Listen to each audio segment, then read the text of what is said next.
আসসালামু আলাইকুম, কেমন আছেন আপনারা? আশা করি আপনারা ভালোই আছেন। আমিও আল্লাহর রহমতে খুবই ভালো আছি। আমার রিয়ান বাবুর ছোট্ট একটা ভিডিও নিয়ে আপনাদের সামনে হাজির হইলাম। দেখেন রিয়ান বাবু আর রিয়ান বাবুর আব্বা কিভাবে খেলা করছে, ওকে বন্দুক দিয়ে গুলি করছে দেখেন, আবার ও ওকে গুলি করছে। কিভাবে ছোট্ট ছোট্ট গাড়ি দিয়ে রিয়ানের আব্বা রিয়ানের সঙ্গে খেলছে, খুবই ভালো লাগছে। আমার রিয়ান বাবু তো খুবই দুষ্টামি করে বাড়িতে, তার সঙ্গে ওর আব্বা যদি থাকে তা অল্প সুস্থ থাকে দেখেন। আমি তো রিয়ান বাবুকে একদমই সামলাতে পারি না। বাড়িতে এরকম দুষ্টামি করলে আমি তো বাড়িতে কাম জাম একটাও করতে পারি না। সদাই রিয়ানের পাশে ব্যস্ত থাকা লাগে।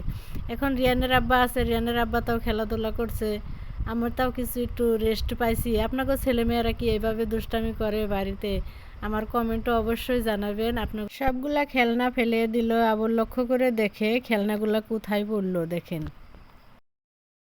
একটাও রাখলো না। এই তো একটা ব্রাশ আছে, ব্রাশটাও এখন ফালিয়ে দিব। একটা হারমোনি আর একটা ব্রাশ আছে, তাও ফালিয়ে দিল। দেখেন সবাই কত দুষ্টামি করে, আপনারা দেখলে সে বুঝবেন। আমার রিয়ান বাবুর দুষ্টমিষ্ট খেলা আপনাদের সঙ্গে শেয়ার করি। এই তো দেখেন ওইটাও ফালিয়ে দিব চেষ্টা করতেছে, তাও আর রিয়ান বাবুর আব্বা দিতেছে না। তার জন্য কিভাবে ঘুরতেছে চারোপিলে, ওটা ধরতে ধরতে যায়, ধরতে পারতাছে না দেখেন। এই তো ওইটাও ফালিয়ে দিল। এই তো এখন একটা একটা করে আবার তুলবো।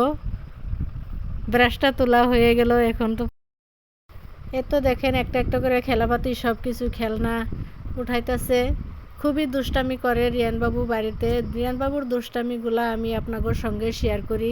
আপনাদের কাছে কেমন লাগে আমাকে অবশ্যই জানাবেন। আরও সাবস্ক্রাইব করবেন, লাইক করবেন, সঙ্গে থাকবেন। আপনাকেও ভালোবাসায় আমি জানি আরও এগিয়ে যেতে পারি আমার রিয়ানবাবুকে নিয়ে। আমার রিয়ানবাবু তো এখনও ভালো করে কথা বলতে পারে না, তার জন্য আমার রিয়ানবাবুর বয়সটা দেওয়া হয় না। এই তো দেখেন সবগুলা গাড়ি একটা একটা করে উঠিয়ে নিছে। ওই তো দেখেন আরও গাড়ি চাইতেছে। এই যে সবগুলা গাড়ি উঠান হয়ে গেল। এখন রিয়ানবাবু খুবই খুশি। আমার রিয়ানবাবুকে কে কে ভালোবাসেন কমেন্টে জানাইবেন।